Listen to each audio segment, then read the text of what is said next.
Hey everyone, welcome back to the channel. In this tutorial, I'm going to show you how to use the ElevenLabs MCP server for text-to-speech and other advanced voice features. The ElevenLabs MCP server has a powerful text-to-speech capability that allows you to generate natural-sounding speech directly through AI prompts. It can handle API calls automatically in the background.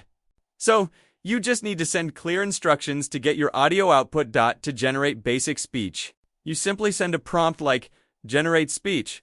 Hello, welcome. Using voice Brian, the server will process your request and return the generated audio automatically. It handles everything behind the scenes, making it very easy to use. You can also customize the speech output in a few different ways. You can choose a specific voice from ElevenLabs voice library, or even use a cloned voice that you've created.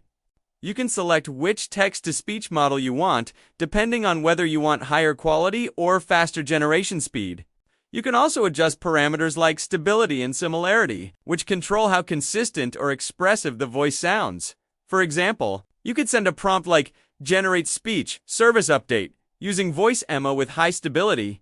This gives you a clean, stable output that fits your project's tone and style. The MCP server also offers several advanced features beyond text-to-speech. One of them is voice cloning.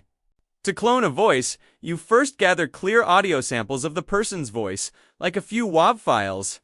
Then you send a request such as, clone a voice with sample 1.wav and sample 2.wav.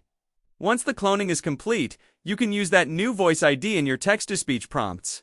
This feature is great for creating branded voices, characters, or personalized narrations.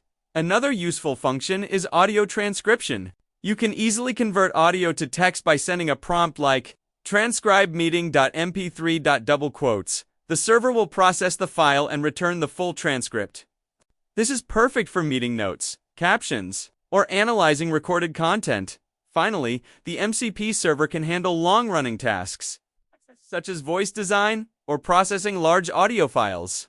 These tasks run asynchronously, which means you don't have to wait while they finish. You can check the status anytime by asking something like, what's the status of my voice cloning task? And that's how you use the ElevenLabs MCP server for text-to-speech, voice cloning, transcription, and other advanced voice operations. If this tutorial helped you understand how the MCP server works, make sure to like the video, subscribe for more AI automation guides, and stay tuned for the next tutorial.